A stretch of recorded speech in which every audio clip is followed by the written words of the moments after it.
আসসালামু আলাইকুম। Greenfield online school থেকে সাথে আছি আমি মিস্টার আরিয়ানিস। প্রিয় বন্ধুরা, শিক্ষার্থী বন্ধুরা, আজকে আমরা আরেকটি নতুন ক্লাস নিয়ে তোমাদের সঙ্গে ক্লাস করব। তো আমাদের আজকের ক্লাসের বিষয় হচ্ছে গ্রেড 10 এর বাংলা আরেকটি কবিতা। কবিতার নাম সাহসী জননী বাংলা, লিখেছেন কামাল চৌধুরী। তো বন্ধুরা, আমরা প্রথমে আমাদের কবি পরিচিতি সম্পর্কে জেনে নিব। আমাদের কবি পুরো নাম কামাল হোসেন চৌধুরী। তিনি জন্মগ্রহণ করছেন কোথায়? জন্মগ্রহণ করছেন 1957 সালের 28 জানুয়ারি কুমিল্লা জেলার 14গ্রাম উপজেলার বিজয়কাড়া গ্রামে। তার বাবার নাম আহমদ হোসেন চৌধুরী এবং মা বেগম তাহেরা হোসেন। কবির মায়ের নাম বেগম তাহেরা হোসেন। কবি লেখাপড়া করছেন 1973 সালে। তিনি এইচএসসি পাস করছেন নারায়ণগঞ্জের বোদনাইল হাই স্কুল থেকে। তিনি 1973 সালে কি করছেন? এইচএসসি পাস করছেন এবং সেই সঙ্গে তিনি ঢাকা কলেজ থেকে 1975 সালে এইচএসসি পাস করেন। এরপর কবি ঢাকা বিশ্ববিদ্যালয়ের সমাজ বিজ্ঞানে স্নাতক এবং স্নাতকোত্তর ডিগ্রি লাভ করেন। তারপর কবি 2006 সালে পিএইচডি ডিগ্রি অর্জন করেন গারো উপজাতির মাতৃসূত্রীয় আবাস প্রথা নিয়ে গবেষণা করে। তিনি কিন্তু 2006 সালে পিএইচডি ডিগ্রি লাভ করেন। কবি কামাল হোসেনের অসংখ্য কাব্যগ্রন্থ রয়েছে।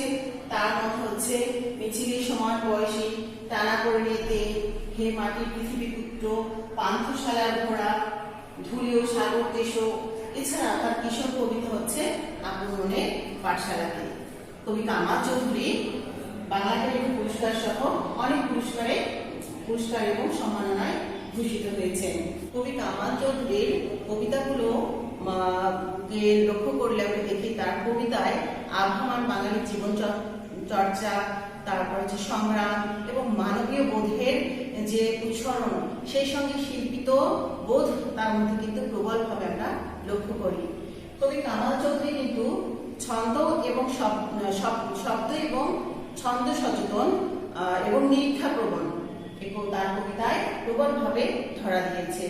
আর এই কামাল চৌধুরীর লেখা সাহসী জননী বাংলা এই কবিতাটি কবি ধুলি ও সাগর দৃশ্য এই কাব্যগ্রন্থেরই অন্তর্ভুক্ত।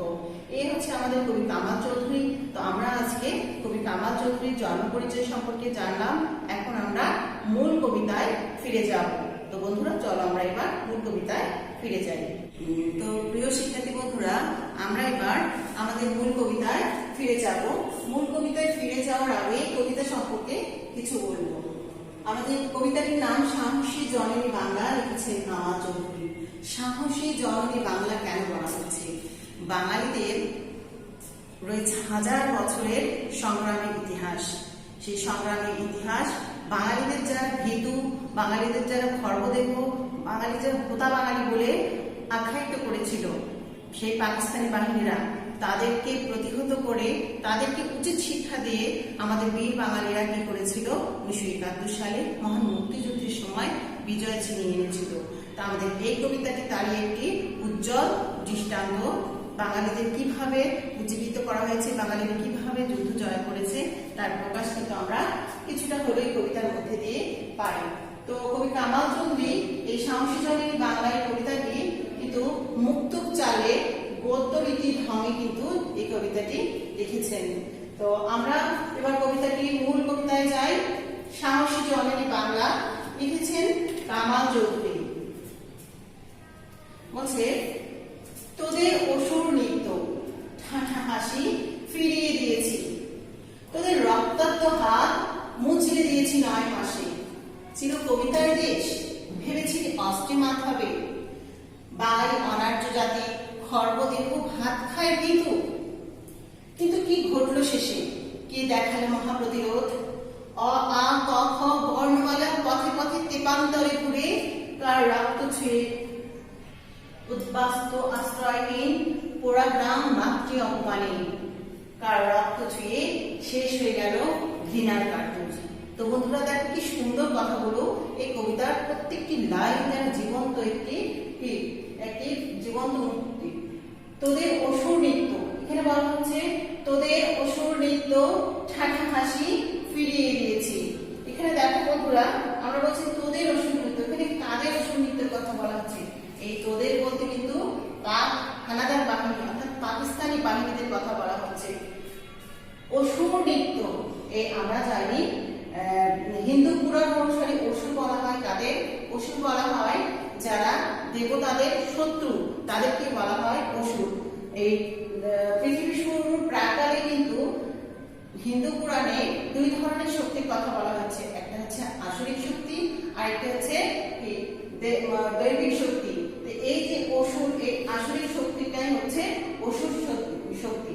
এই অসুরকে বলা হচ্ছে পাকিস্তানিদের, এবং পাকিস্তানি বাহিনীদের যে কর্মকাণ্ড, যুদ্ধের সময় তারা যে বাঙালিদের নিরস্ত্র বাঙালিদের উপর যে অত্যাচার নির্যাতন এবং যে ধরনের অত্যাচারগুলো করেছে, সেই অত্যাচারগুলো কিন্তু তাদের অসুরের নৃত্যের সঙ্গে তুলনা করা হয়েছে। তো বন্ধুরা দেখো তাদেরকে কতটা হেয় করে যে অসুররা হিন্দু পুরাণে দেবতাদের শত্রু, যাদের বধ করে যুগে যুগে হিন্দুদের দেবতারা কি করেছেন, তারা হচ্ছে তাদের হচ্ছে সনাতন ধর্ম প্রচার করেছেন, সেই অসুর বলা হচ্ছে পাকিস্তানি বা পাক বাহিনীদের। এখানে দেখো কিছু ডট ডট দেওয়া আছে, তার মানে তাদের যে আরো কর্মকাণ্ড, এই ডট ডট গুলোর মধ্যে তাদের যে এই যে নৃত্য, সেই সঙ্গে তাদের যে কর্মকাণ্ডগুলো, এগুলো কিন্তু আরো বিস্তৃত, সেই সংক্ষিপ্ত আকারের জন্য এই ডট ডট গুলো চিহ্নগুলো দেওয়া হয়েছে। তারপরে বলছে ঠাঠা হাসি ফিরিয়ে দিয়েছি, এই ঠাঠা হাসি ফিরিয়ে দিয়েছি। এই ঠাঠা হাসি বলতে কিন্তু পাকিস্তানি বাহিনীদের, আমরা জানি যে এমনি মানুষের হাসি, মুচকি হাসি, সুন্দর হাসি, কিন্তু হাসির মধ্যে কিন্তু একটু সৌন্দর্য প্রকাশ পায়, কিন্তু এখানে বলা হচ্ছে ঠাঠা হাসি, অর্থাৎ এই যে পাকিস্তানি বাহিনীদের যে নির্মমতা, তাদের যে উল্লাস, উল্লাস, যে বাঙালিদের এইভাবে আমরা কি করলাম, বাঙালিদের এইভাবে আমরা নির্যাতন করলাম, এতে করে তারা অনেক ঠাঠা হাসি এসেছিল, গগন বিদারী তাদের যে হাসিটা আসে, হাসিটা কিন্তু আমাদের কানে বাজত। সেই কথায় বলেছে ঠাঠা হাসি ফিরিয়ে দিয়েছি। এই যে বলছেন যে ফিরিয়ে দিয়েছে, ফিরিয়ে দেওয়া মানে কি? আমরা কি করেছি? আমরা তাদের প্রতিহত করেছি, সেই প্রতিহত করার কথা বলা হচ্ছে। তোদের রক্তাক্ত হাত মুছিয়ে দিয়েছি 9 মাসে। আমরা জানি বলছে তোদের রক্তাক্ত হাত, অর্থাৎ এই যে তোদের পাকিস্তানি বাহিনীর রক্তাক্ত হাত, অর্থাৎ যে পাকিস্তানি বাহিনীরা বাঙালিদের উপরে নিরীহ বাঙালিদের উপরে যে তুমুল নির্যাতন চালিয়েছে, তারা নির্বিচারে মানুষ খুন করেছে এবং একসাথে অনেক মানুষকে অকাতরে এবং ঘুমন্ত মানুষদের উপর তারা ঝাঁপিয়ে পড়েছিল, এবং এই যে তারা মানুষ মেরে যে তাদের হাত রক্তে রঞ্জিত করেছে, বাঙালিদের যে মেরে তারা রক্তের হাত রঞ্জিত করেছে, সেই রক্তাক্ত হাত মুছিয়ে দিয়েছি 9 মাসে। অর্থাৎ আমরা সবাই জানি 1971 সালে 9 মাস যুদ্ধের ফলে, অর্থাৎ দীর্ঘ 9 মাস এই পাকিস্তানি বাহিনীদেরকে আমরা কি করেছি, 9 মাসে তাদের রক্তাক্ত হাত, তাদের ঠাঠা হাসি, সমস্ত কিছুকে আমরা কি করেছি, ধূলিসাৎ করে দিয়েছি। বীর বাঙালিরাই ধূলিসাৎ করে দিয়েছে, সে কথাই বলছে তাদের রক্তাক্ত হাত মুছিয়ে দিয়েছি কয় মাসে? 9 মাসে। চির কবিতার দেশ ভেবেছিলি অস্ত্রে মাত হবে, এখানে বলছে চির কবিতার দেশ। দেখো বন্ধুরা, চির কবিতার দেশ বলা হচ্ছে কারণ এখানে আমরা জানি যে বাঙালি এবং বাংলাদেশ, এটি কিন্তু একটি কবিতায় সমৃদ্ধ একটি ভান্ডার রয়েছে। বাংলাদেশের যে বাংলাদেশ যে কবিতায় সমৃদ্ধ, বাঙালি জাতি যে কবিতা লিখতে জানি, বা বাঙালির যে কবিতার একটা সমৃদ্ধ ভান্ডার রয়েছে, সে কথা এখানে বলা হচ্ছে চির কবিতার দেশ। তারপর আছে ডট ডট, অর্থাৎ এখানেও অনেক কিছু আছে। ভেবেছি অস্ত্রে মাত হব, এখানে বলছে অস্ত্রে মাত কথাটির অর্থে যে পাকিস্তানি বাহিনীরা আমাদেরকে দাবিয়ে রাখতে চেয়েছিল এই অস্ত্র দিয়ে, অর্থাৎ তারা সমরাস্ত্র সাজিয়ে যে বাঙালিদের উপরে ঝাঁপিয়ে পড়েছিল, তাতে আমরা কি হয়ে যাব, কাবু হয়ে যাব। বাঙালিরা কি হয়ে যাবে, বাঙালিরা তারা হচ্ছে ভেঙে পড়বে, দুর্বল হয়ে পড়বে, এবং তারা অবশেষে হার মেনে যাবে। বাঙালি অনার্য জাতি, খর্বদেহ, ভাত খায় ভীতু, এখানে বলছে বাঙালিদেরকে বলা হচ্ছে অনার্য জাতি। দেখো বন্ধুরা, পাকিস্তানি বাহিনীরা বাঙালিদেরকে অনার্য জাতি, খর্বদেহ, ভাত খায়, বাঙালির ভীতু, এরকম অনেক কিছুই বলেছিল। তারা এই পূর্ব এশীয় অর্থাৎ বাঙালিদের বলা হচ্ছে অনার্য জাতি। এই অনার্য জাতি কেন বলা হচ্ছে? যে বাঙালিদের ভারতীয়তে দুটি ভাগ করা হয়েছিল, একটা হচ্ছে আর্য, এটা হচ্ছে অনার্য। দ্রাবিড় এবং অস্ট্রীয় জাতি এদেশে আসার পূর্বে অনেক জাতি কিন্তু যুগে যুগে এদেশে এসেছে এবং তারা বংশ বিস্তার করে গেছে। আর এই বাঙালিদেরকে বলা হয়েছে অনার্য জাতি। এরা হচ্ছে খর্বদেহ অর্থাৎ আকারে খাটো, এরা ভাত খায়, এরা ভীতু, এরা কোনো কাজ করে না, এরা কোনো প্রতিরোধ জানে না, এরা শুধু খায় দায় আর ঘুমায়। কিন্তু কি ঘটলো শেষে? কি দেখালো? মহাপ্রতিরোধ। কিন্তু পরক্ষণে বলছেন কিন্তু কি ঘটলো শেষে? বাঙালিরা যে খর্বজাতি, এরা ভাত খায়, এরা ভীতু, কিন্তু কি ঘটলো শেষে? অবশেষে কি ঘটেছিল এখন আমাদের তাই দেখার বিষয়। কে দেখালো? মহাপ্রতিরোধ। অর্থাৎ বাঙালিরা কিন্তু সেই সময় কিন্তু মহাপ্রতিরোধ, শেষ পর্যন্ত কিন্তু বাঙালি এই খর্বদেহ মানুষরাই কিন্তু পাকিস্তানি সাহসী, লম্বা, তারা অনেক স্লিম, এই সমস্ত জাতিকে কিন্তু মহাপ্রতিরোধ, অর্থাৎ এই মহাপ্রতিরোধ বলতে কিন্তু বীর বাঙালি জাতির গর্জে ওঠা, বাঙালি জাতির যে সূর্য বীর্য এবং সেই সঙ্গে যে প্রতিরোধ, বাঙালি জাতি যে যুদ্ধ জয় করেছিল তার কথাই কিন্তু বারবার উঠে এসেছে। অ আ ক খ বর্ণমালা পথে পথে তীপান্তরে ঘুরিয়ে উদ্বাস্ত আশ্রয়হীন। দেখো বন্ধুরা, এখানে কিন্তু এই লাইনটি কিন্তু প্রতীক অর্থে ব্যবহৃত হয়েছে। এই প্রতীকের অর্থে, প্রতীকের আড়ালে কথাটি বলা হয়েছে অ আ ক খ বর্ণমালা পথে পথে তীপান্তরে ঘুরে উদ্বাস্ত আশ্রয়হীন। এই লাইনটির মধ্যে দিয়ে কিন্তু আমাদের যেমন একদিকে ভাষা আন্দোলনের তাৎপর্যের দিকটি তুলে ধরেছে, অন্যদিকে ঠিক তেমনি এই যেমন 1952 সালে আমরা জানি পৃথিবীর ইতিহাসে বাঙালি একটি মাত্র দেশ যারা মাতৃভাষার জন্য যুদ্ধ করে গেছে। এই মাতৃভাষাকে রক্ষার ঠিক আগে, যতদিন পর্যন্ত মাতৃভাষাকে আমরা একটা নির্দিষ্ট সম্মান দিতে পারিনি, তার আগে কিন্তু এই বর্ণমালাগুলো উদ্বাস্তুর মতো আশ্রয়হীন হয়ে মাঠে মাঠে তেপান্তরে ঘুরে বেরিয়েছিল।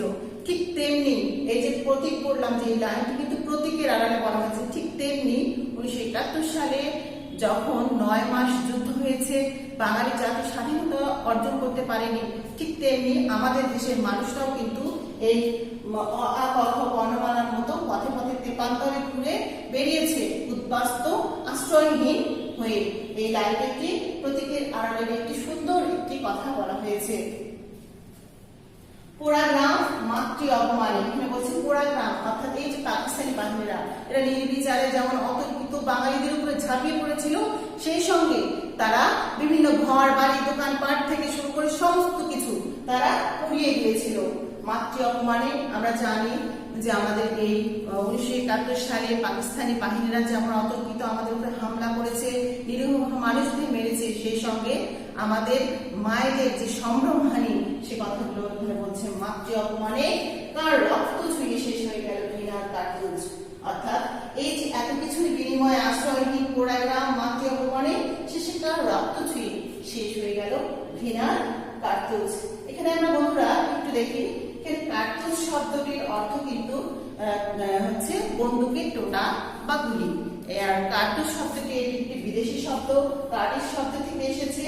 এখানে আমরা বলছি যে বন্দুকের টোটা, যেমন বন্দুকের টোটা, এটা হচ্ছে গুলি যেমন বের হয়ে যায়, এখানে হচ্ছে কার রক্ত ছুঁয়ে শেষ হয়ে গেল ঘৃণার কার্তুজ। এই লাইনটির মধ্যে দিয়ে কিন্তু বাঙালি জাতির ঘৃণার যে সম্মিলন, সেই সম্মেলনটাকে বলা হয়েছে। পাকিস্তানি বাহিনীদের বিরুদ্ধে যে বাঙালি জাতির যে ঘৃণা, এরা যে ধরনের অপকর্ম করেছিল, যে ধরনের অপকর্ম তারা এদেশে সংগঠিত করেছিল, তার বিরুদ্ধে বাঙালি জাতি যে ঘৃণা একটা সম্মেলন করেছিল বা ঘৃণা দেখিয়েছিল, তার প্রকাশ কিন্তু আমরা এই লাইনের মধ্য দিয়ে পাই।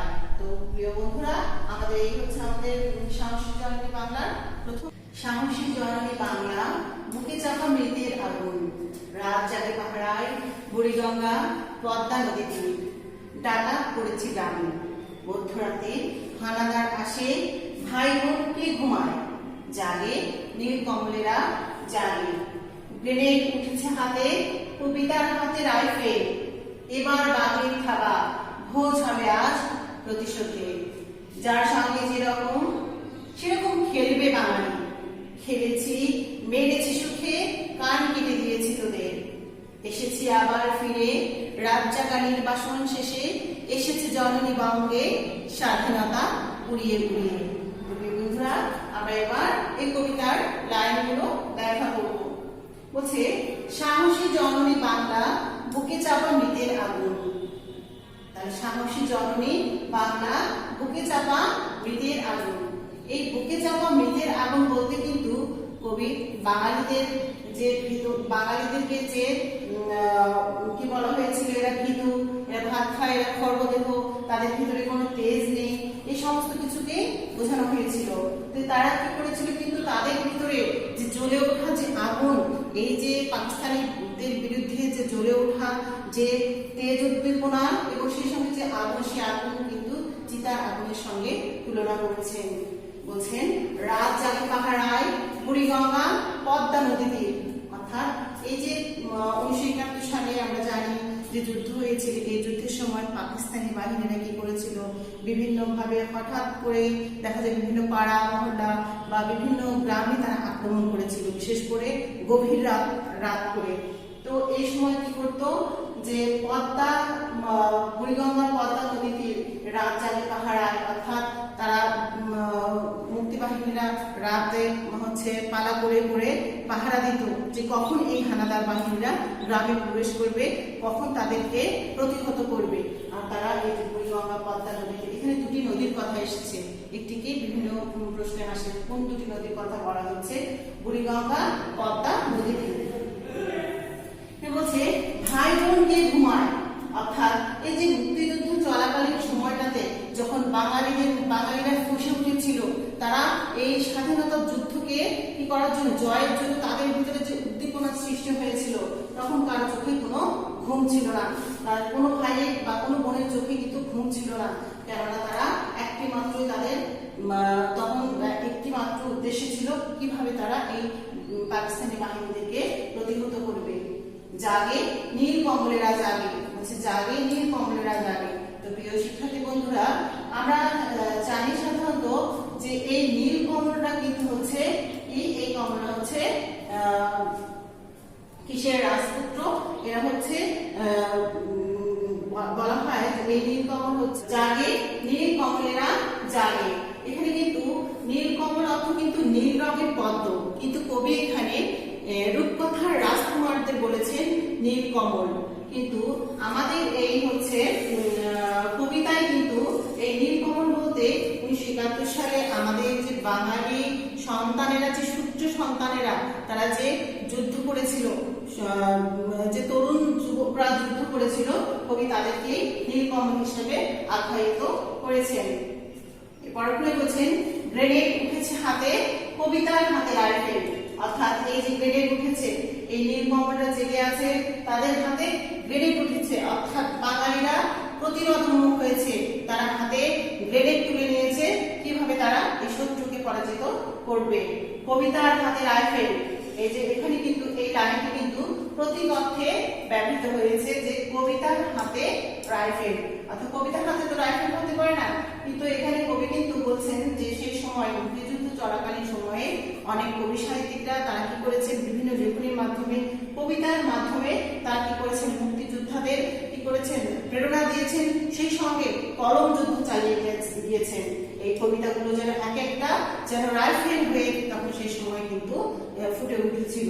তাই বলছে, কবিতার হাতে রাইফেল, অর্থাৎ এই কবিতায় যেন একটা অস্ত্র হয়ে ধরা দিয়েছিল। এবার বাঘের থাবা, কবি বলছেন দেখো, এবার বাঘের থাবা, ভোজ হবে আজ প্রতিশোধে। এবার বাঘের থাবা, এই বাঘের থাবা বলতে আমরা জানি বাঘ যাকে থাবা দেয় তার মৃত্যু অনিবার্য। এখানে এই লাইনটি, এই কথাটি কিন্তু প্রতীক অর্থে ব্যবহার করা হয়েছে, যে এবার বাঘের থাবা, অর্থাৎ বাঙালি জাতি যে প্রতিহত করার পরিকল্পনা করেছে, বাঙালি জাতি যেভাবে তাদেরকে কি করছে, তাদেরকে প্রতিহত করছে, সে সেটাই বলা হচ্ছে। এবার বাকের থাবা বাঙালি জাতির সংগ্রামকে এখানে উদ্বুদ্ধ করার জন্য কথাটি ব্যবহার করা হয়েছে। এবার বাকের থাবা বাঙালি জাতির বীরত্বের জয়গান করা হয়েছে এই কথাটির মধ্যে দিয়ে। এবার বাকের থাবা ভোজ হবে আজ প্রতিশোধে। এখানে ভোজ কথাটির অর্থ কিন্তু আমরা জানি যে ভোজ বলতে বোঝায় অনেক খাওয়া, অনেক বেশি খাবার দাবারের যে আয়োজন করা হয়, সেখানে অনেক ভালো ভালো খাবার দাবার থাকে। এখানে ভোজ অর্থ ব্যবহার করা হয়েছে। বাঙালিদের যেভাবে আমরা প্রতিহত করব, তাদের যে প্রতিশোধ নেব, সেই প্রতিশোধকে বাঙালি যে বীরের মতো তাদের উপরে ঝাঁপিয়ে পড়েছে, তাদেরকে যে প্রতিহত করবে তার কথা বলছি। এবার ভোজ হবে আজ প্রতিশোধে, অর্থাৎ তোরা যা করেছিস তাতে আমাদের যে প্রতিশোধ, এটাই হবে আজকে তোদের সাথে। যার সঙ্গে যেরকম সেরকম খেলবে বাঙালি, অর্থাৎ যার সঙ্গে যেরকম, অর্থাৎ পাকিস্তানি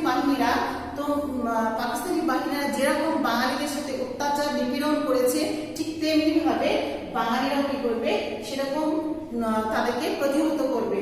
এখানে খেলবে কথাটি বলতে বোঝানো হয়েছে তাদেরকে প্রতিহত করা, তাদেরকে অস্ত্র শস্ত্রে তাদেরকেও আবার কি করা, প্রতিহত করা, তাদের বিরুদ্ধে প্রতিশোধ নেওয়া।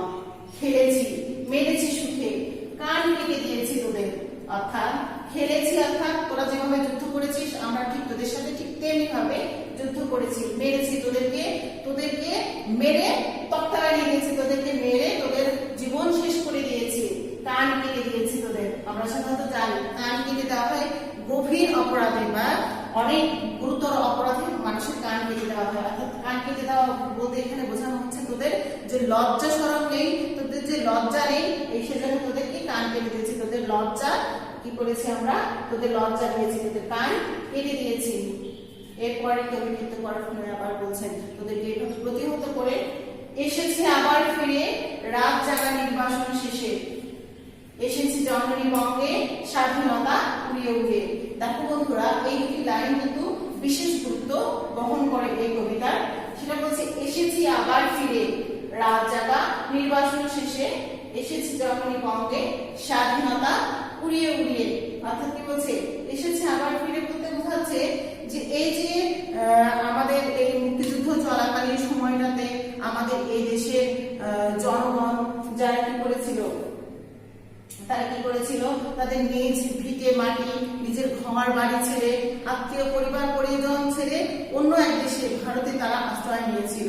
এবং এই ভারতে আশ্রয় নেওয়াকালীন সময় তারা কি অনেক কষ্টে বা তারা বিভিন্ন ভাবে দিন কাটিয়েছে, অনেক কষ্টে দিন কাটিয়েছে।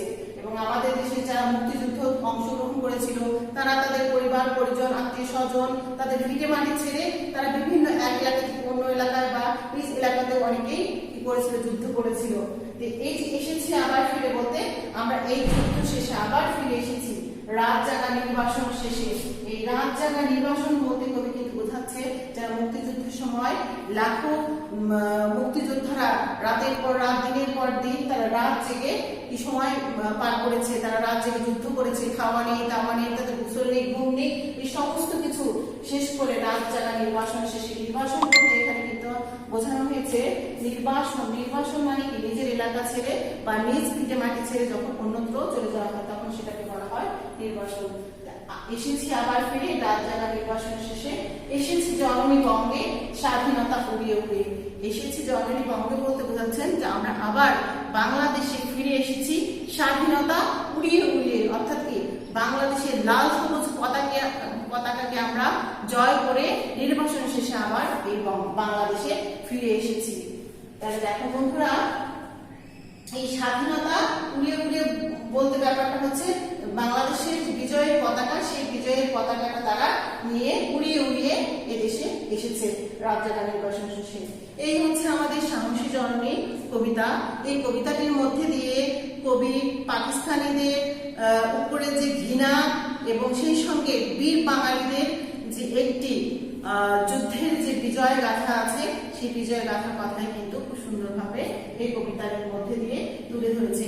বাঙালি বীরের জাতি, বাঙালি চিরকালের আছে এক গৌরবময় উজ্জ্বল বিজয়ের ইতিহাস, সেই বিজয়ের ইতিহাসটাই কিন্তু এই কবিতার মধ্যে দিয়ে তুলে ধরেছেন। এই সাহসী জননী বাংলা কবিতাটি কিন্তু মুক্তক চালে গদ্য রীতির ঢঙ্গে কিন্তু রচিত। তো এই হচ্ছে আমাদের সাহসী জননী বাংলা। তা আশা করছি প্রিয় শিক্ষার্থীবৃন্দ আমার এই কবিতাটি তোমাদের উপকারে আসবে এবং সেই সঙ্গে তোমরা বাড়িতে বসে কবিতাটি পড়বে এবং ভালোভাবে আয়ত্ত করবে। তো ধন্যবাদ প্রিয় শিক্ষার্থীবৃন্দ, আজ এ পর্যন্তই। দেখা হবে অন্য কোনো ক্লাসে অন্য আর কোনো কবিতা বা গল্প নাটক উপন্যাস নিয়ে। সে পর্যন্ত তোমরা সুস্থ থাকো, নিরাপদে থাকো। ধন্যবাদ সবাইকে।